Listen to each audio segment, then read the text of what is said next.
psyché crée la réalité chaque jour. La seule expression que je puisse utiliser pour désigner cette activité est le fantasme. Carl Jung. Vous est-il déjà arrivé de ressentir qu'après avoir vécu un profond éveil spirituel, tout devenait étrangement silencieux? Vous êtes-vous déjà demandé pourquoi les signes, les coïncidences et ce sentiment de connexion intense avaient soudainement disparu? Et si la véritable épreuve n'était jamais de s'éveiller, mais de continuer à avancer lorsque l'univers semble ne plus répondre? Carl Jung disait que personne n'accède à la conscience en contemplant uniquement la lumière, mais en affrontant sa propre obscurité. Cette idée révèle une vérité que peu de personnes comprennent. L'éveil n'est pas la fin du voyage, mais le début de son étape la plus difficile. Au commencement, tout paraît extraordinaire. Des rêves chargés de sens, des synchronicités, des rencontres inattendues et l'impression qu'une force invisible guide chacun de vos pas. Puis, sans le moindre avertissement, tout change. Le silence s'installe, l'intensité disparaît et une question troublante surgit. Ai-je perdu ma connexion? Mais peut-être que ce silence n'est pas un abandon. Peut-être est-il le moment où votre conscience cesse de dépendre de confirmations extérieures pour découvrir une vérité bien plus profonde à l'intérieur d'elle-même. Dans cette vidéo, nous allons explorer pourquoi la fin de cette intensité peut marquer le véritable commencement de la transformation et comment Carl Jung explique ce processus que tant de personnes interprètent comme un recul, alors qu'il pourrait en réalité représenter l'étape la plus importante du voyage intérieur.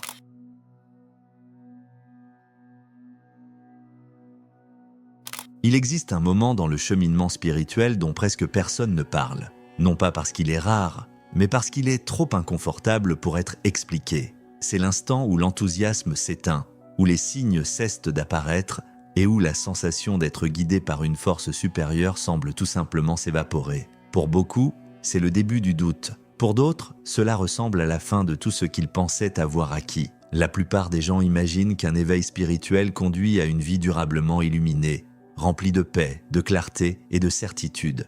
Ils s'attendent à ce qu'après une grande transformation, ils ne ressentent plus jamais la peur, le vide ou la confusion. Pourtant, la réalité suit souvent un chemin bien différent. L'éveil ne supprime pas les conflits de l'esprit.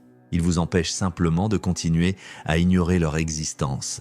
Au début de cette expérience, tout paraît extraordinaire. Un rêve éveille des émotions profondes. Une coïncidence semble chargée de sens. Un livre paraît répondre exactement à la question que vous vous posiez en silence. C'est comme si le monde entier commençait à vous parler à travers des symboles. Cette période possède un immense pouvoir de transformation, car elle brise la rigidité de votre ancienne perception. Pour la première fois, vous comprenez qu'il existe une réalité bien plus vaste que celle façonnée par les habitudes, les peurs et les attentes de la société. Mais il existe un détail que peu de personnes comprennent. Ces expériences ne sont pas la destination. Elles ne sont que l'invitation. Imaginez quelqu'un qui apprend à faire du vélo. Au début, les petites roues sont indispensables. Elles offrent un équilibre pendant que le corps n'a pas encore développé suffisamment de confiance. Mais vient un moment où continuer à les utiliser n'aide plus. Au contraire, elles finissent par freiner la progression. Il en va exactement de même pour la conscience. Les signes, les synchronicités et les expériences intenses jouent le rôle de soutien au début de la transformation. Ils éveillent l'esprit à une réalité qui lui était jusque-là invisible. Mais lorsque la conscience mûrit, ses appuis commencent peu à peu à disparaître. Et c'est précisément là que naît la peur. Privées de ces anciens signes, beaucoup de personnes pensent avoir perdu leur lien avec le divin, avoir commis une erreur ou avoir régressé sur le plan spirituel. Elles se mettent alors à rechercher désespérément de nouvelles confirmations. Elles répètent des pratiques dans l'espoir de retrouver la même intensité. Elles changent de maître, de philosophie et de méthode, convaincues que la réponse se trouve quelque part à l'extérieur d'elles-mêmes. Mais peut-être que le véritable problème n'a jamais été l'absence des signes. Peut-être que le véritable défi est d'avoir confiance en ce qu'ils étaient venus vous enseigner. L'esprit humain développe une dépendance silencieuse aux expériences extraordinaires. Il finit par croire qu'il n'y a de croissance que lorsqu'il y a de l'émotion, de la surprise ou de l'extase. Tout ce qui est simple paraît alors insuffisant. Tout ce qui est silencieux semble vide. Pourtant, les transformations les plus profondes se produisent de rarement dans les moments d'explosion émotionnelle. Elles ont lieu lorsque personne ne les remarque. pendant que vous vivez des journées ordinaires, que vous travaillez, échangez avec les autres. Assumez vos responsabilités et apprenez peu à peu à agir avec davantage de conscience plutôt qu'à réagir par impulsion. C'est durant cette période que commence la véritable transformation. Le silence ne vient pas pour vous punir. Il vient répondre à une question qu'aucune expérience spirituelle ne pourra jamais résoudre à votre place. Qui êtes-vous lorsque vous n'avez plus besoin que l'univers confirme chacun de vos pas? C'est là que se situe la frontière entre rechercher la spiritualité comme une expérience exaltante et en faire une véritable manière de vivre. Car s'éveiller peut se produire en un seul instant. Mais demeurer conscient, même lorsque tout semble ordinaire, est un choix que l'on renouvelle chaque jour. Et c'est précisément dans ce silence que commence réellement le voyage le plus profond.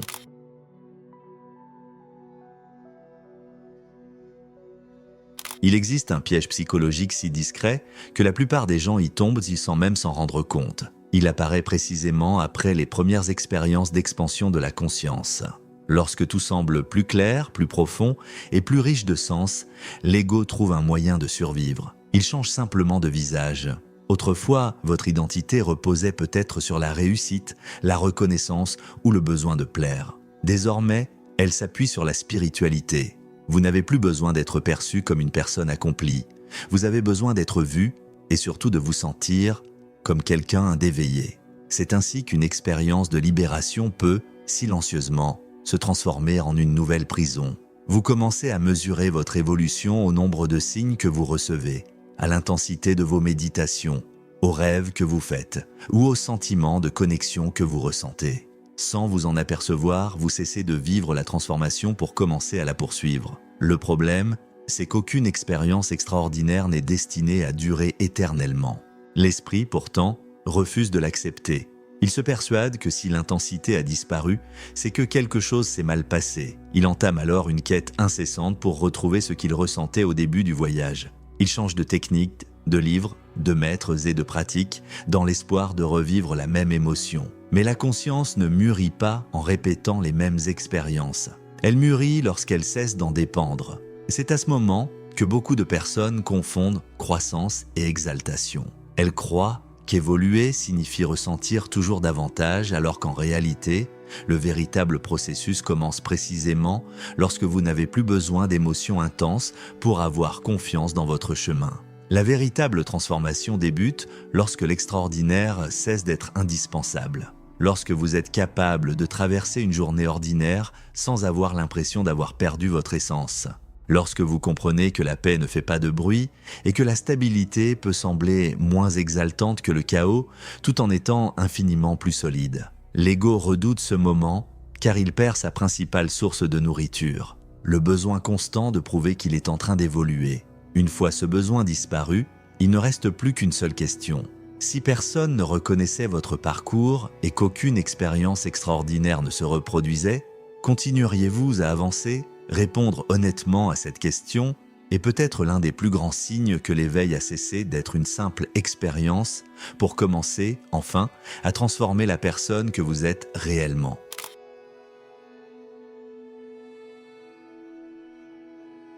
Il existe une perte que presque personne ne remarque parce qu'elle ne laisse ni photographie ni adieu et qu'elle ne peut être expliquée facilement. C'est la perte de la personne que vous croyiez être. Après un véritable processus de transformation, ce ne sont pas seulement vos pensées qui changent.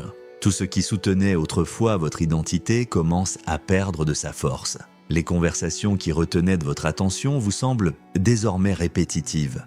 Les lieux qui vous procuraient un sentiment de sécurité éveillent maintenant un étrange malaise. Les personnes que vous continuez d'aimer ne suscitent plus le même sentiment d'appartenance. C'est alors que la culpabilité apparaît. Vous commencez à vous demander si vous devenez froid, arrogant ou distant. Vous faites d'immenses efforts pour ressentir à nouveau les choses comme auparavant. Vous essayez de retrouver l'enthousiasme pour les mêmes relations, les mêmes habitudes et les anciennes versions de vous-même. Mais quelque chose résiste, non pas parce que vous avez cessé d'aimer ces personnes, mais parce que l'identité qui entretenait ces liens n'est plus capable d'assumer le même rôle. Pendant de nombreuses années, votre vie a été organisée autour d'attentes invisibles. Vous avez appris quand parler, quand vous taire, comment plaire, comment éviter les conflits et comment obtenir l'acceptation des autres. Sans vous en rendre compte, Vous avez construit une personnalité adaptée à votre environnement. Cette structure vous apportait un sentiment de sécurité. Elle vous permettait d'être reconnu, accepté et de vous sentir indispensable. Le problème est lié que toute identité construite uniquement pour survivre exige un prix silencieux. Elle vous oblige à cacher des aspects essentiels de ce que vous êtes réellement. Lorsque ce mécanisme commence à s'affaiblir, une sensation étrange apparaît. Vous savez encore jouer l'ancien personnage, mais vous ne trouvez plus l'énergie nécessaire pour le maintenir en vie. Le sourire est toujours là, mais il semble pesant. Les réponses automatiques continuent de surgir, mais elles ne vous convainquent plus, pas même vous-même. C'est comme enfiler un vêtement que vous avez porté pendant des années et réaliser soudain qu'il est toujours intact, mais qu'il ne vous va plus.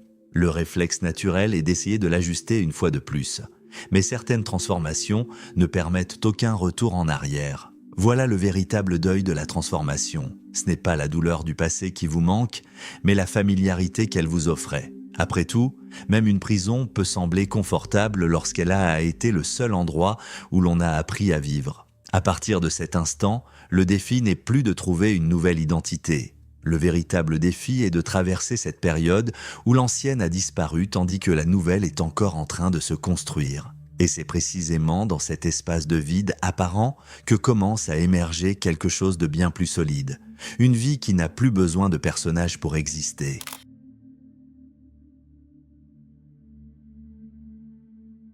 Il arrive un moment où rien ne semble se produire. Vous ne vivez plus de grandes révélations. Vous ne faites plus d'expériences extraordinaires. Les jours s'écoulent à un rythme ordinaire, presque prévisible. Et c'est précisément pour cette raison qu'une inquiétude difficile à maîtriser commence à apparaître. L'esprit interprète cette stabilité comme un signe de régression. Il vous pose presque chaque jour la même question. Ai-je cessé d'évoluer ? Ce doute est compréhensible. Mais il révèle aussi une habitude profondément ancrée dans la conscience humaine. Pendant longtemps, vous avez associé la croissance à l'intensité. Vous avez appris que changer devait être spectaculaire, que toute transformation devait provoquer de fortes émotions et que le silence signifiait l'absence de mouvement. Pourtant, la réalité emprunte souvent un tout autre chemin. Imaginez une vieille maison qui doit être restaurée. Avant de recevoir une nouvelle couche de peinture, il faut enlever les anciennes, réparer les fissures invisibles et renforcer les fondations. Celui qui observe de l'extérieur a l'impression que rien ne se passe. Pourtant, c'est précisément ce travail silencieux qui empêchera l'édifice de s'effondrer un jour. Il en va de même pour l'esprit. Les transformations les plus profondes passent presque toujours inaperçues pendant qu'elles se produisent. Elles réorganisent de vos habitudes, modifient de vos priorités et changent votre manière de réagir au monde, sans donner lieu à de grandes manifestations extérieures. C'est pour cela que le vide peut être aussi inconfortable. Il vous oblige à abandonner le besoin de mesurer votre évolution à travers les émotions du moment. Peu à peu, vous remarquez que vous ne réagissez plus avec la même impulsivité, que les anciennes provocations ont perdu leur pouvoir et que les situations autrefois insupportables sont désormais affrontées avec davantage de calme et d'équilibre. Ces changements semblent insignifiants. Pourtant, ils sont infiniment plus précieux que n'importe quelle expérience passagère. Le problème c'est que l'esprit accorde rarement de la valeur à ce qui évolue lentement. Il préfère ce qui impressionne, ce qui bouleverse et ce qui peut être raconté comme une grande histoire. Pendant ce temps, la véritable transformation continue d'œuvrer en silence. Cette période révèle également un autre piège. Lorsque le vide devient inconfortable, beaucoup de personnes créent inconsciemment de nouveaux conflits simplement pour retrouver une sensation d'intensité. Elles s'engagent dans des disputes inutiles, changent constamment de direction, abandonnent des processus pourtant solides ou recherchent sans cesse de nouvelles expériences capables de leur redonner le sentiment de nouveauté. Elles ne réalisent pas qu'elles cherchent précisément à fuir la phase la plus propice à leur maturation. Car grandir ne signifie pas vivre en permanence dans un état d'enthousiasme. Cela signifie développer une stabilité qui ne dépend plus des circonstances. Lorsque cette étape est enfin comprise, le silence cesse de ressembler à un abandon. Il devient un espace de réorganisation intérieure où l'identité n'a plus besoin de rechercher des stimulations constantes et apprend à puiser sa force dans ce qui semblait autrefois trop simple pour avoir de la valeur. C'est à cet instant que la transformation cesse d'être un événement extraordinaire et commence, enfin, à devenir une véritable manière de vivre.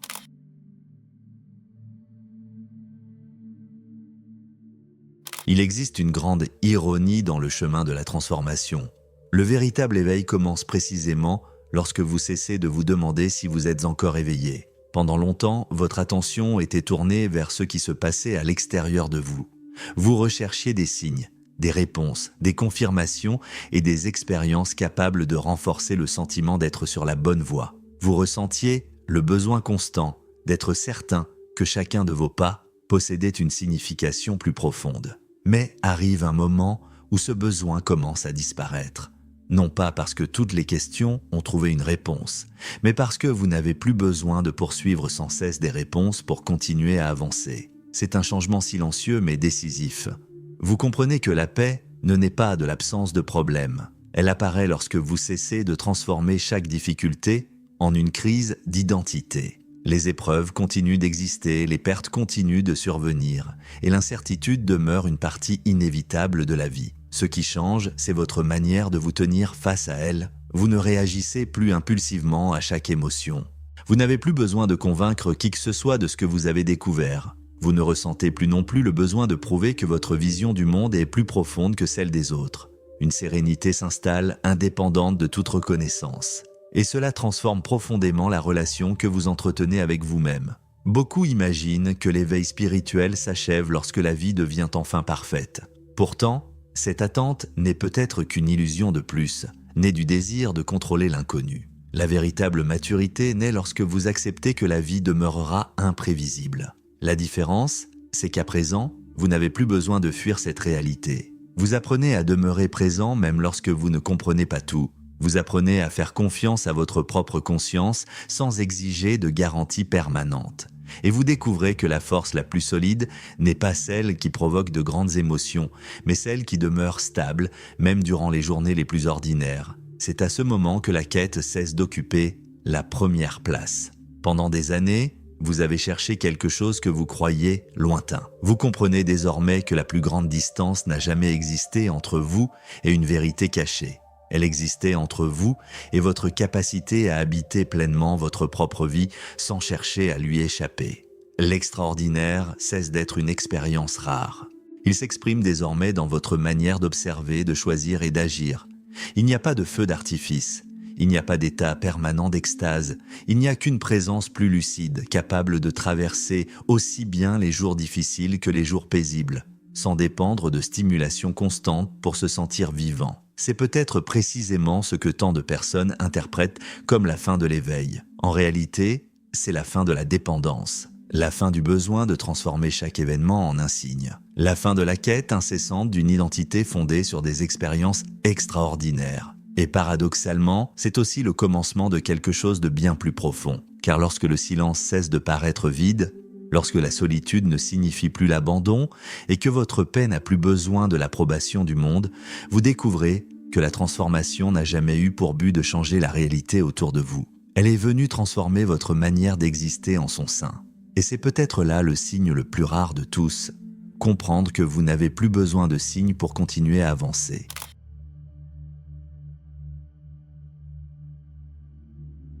Si vous êtes arrivé jusqu'à ce moment, vous avez peut-être compris que cette vidéo n'était pas une invitation à chercher de nouvelles réponses, mais à poser de meilleures questions. Si l'une de ces réflexions a trouvé un écho en vous, écrivez dans les commentaires. Le silence fait lui aussi partie du chemin. J'aimerais savoir comment cette idée a résonné dans votre propre expérience.